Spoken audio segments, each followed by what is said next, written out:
Hey there, gang. Patrick King here, coming to you live from Clearfield, Pennsylvania, teaching this week at Let's Dance Dressage. Tonight's question comes to us from Barbara. And Barbara writes in, I have a 9-year-old gelding. I've previously followed a method that focuses a lot on disengaging my horse's hindquarters. In fact, for a few years, and my horse became shut down. Then I found another program, and my horse is no longer shut down on the ground, but he still remains so under saddle. He feels mentally stuck. I have no problem at the walk, but at the trot I have no forward, and he actually limps with his head down and weight on his front end, just going around shut down. The disengagement was a way to relieve his worry, but now I realize that this wasn't good for his body, as it has obviously caused his lameness. How do I help him to relax without disengaging? So unfortunately for Barbara, this is something that we do see quite a bit to some degree, some lesser, some worse. So this is something that we need to definitely work on, helping our horses to be able to relax without necessarily doing all this disengaging stuff. We talk about the disengaging of the hindquarters, and it's an essential thing to kind of keep in your back pocket. You know, it's like an emergency brake. You know, you have one in your car, but you don't pull it every time you come to a stop sign, for instance. You save it for actual emergencies, okay? So what we want to think about, there's lots of ways that we can do this. I start with every horse helping relaxation through the bridle, through the ground, or on the ground, through the bridle, educating the horse to soften the jaw, relax the top line, that sort of thing. When we're under saddle, of course, those things carry over, and there's really two primary exercises that I work with to help a horse to relax when we're riding under saddle. The first one is one where we would say move until, right? We would call it a trot until or canter until, depending on where the tension is showing up. So, for instance, Barbara mentions in this question that her horse has the tendency to get nervous at the trot. So in that situation, so long as it's safe, I would allow that horse to trot forward until relaxation settles in. Now that might mean 5, 10, 15 minutes of trotting around until the horse starts to really relax and, you know, soften through the back and come through the top line, that sort of thing. Again, just trotting until relaxation settles in with the horse.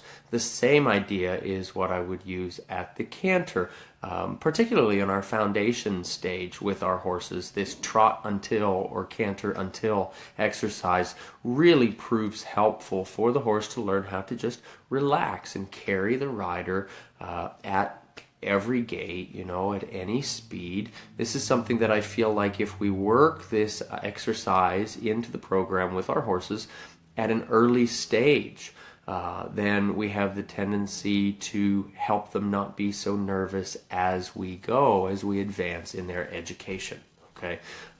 But there's a lot of horses that we see that'll show up to clinics that haven't had this. They've been held back and told, no, no, no, don't go forward. No, no, no, don't go forward. And then when we ask them to move forward, then they get nervous, they get anxious. Those horses generally take a little bit longer in this exercise. When I start a young horse under saddle, the idea is, I refer to it as an unconditional forward. Allow that horse to go forward so that they relax into the idea of moving forward at any gait. So that's something, again, the trot until or canter until exercise is really helpful for helping the horse to kind of own their relaxation. Another exercise that proves helpful, both in the young horses and particularly in these other stuck horses that are anxious or nervous or locked up and they're a little farther in their careers, is leg yielding on the circle. I'm a big fan of doing that, particularly if we can ride primarily through the seat, very little hand use, rein use, very little leg use, but riding primarily through the seat. The leg yields will really help to relax the horse on the circles, okay?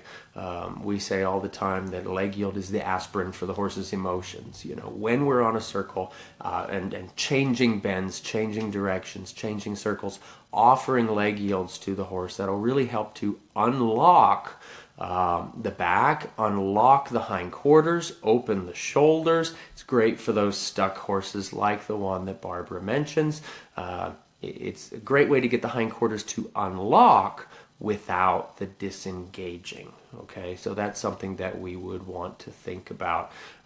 Otherwise, Barbara, for your horse and for any horse out there, anybody else out there who might have a horse who's had this kind of damage caused through either the mental side or the physical side by all of the disengaging, I really recommend talk to your vet, talk to an osteopath, talk to a masseuse, talk to an acupuncturist, talk to anybody like that that can specifically help work with the body so that you can get your horse unlocking those muscles as much as possible, okay?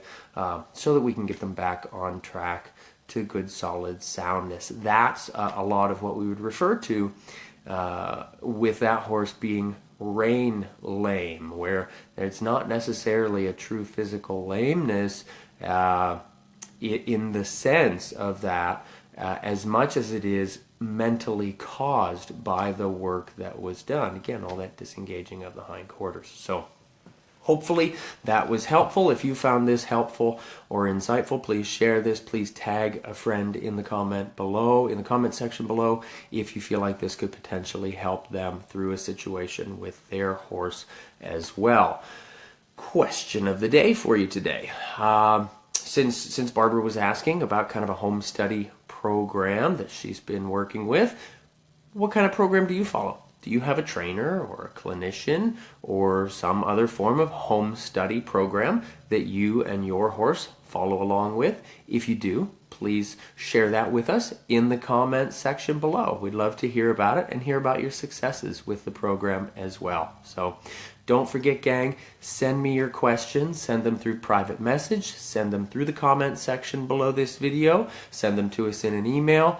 You keep asking questions. I'll keep giving answers. Thanks so much.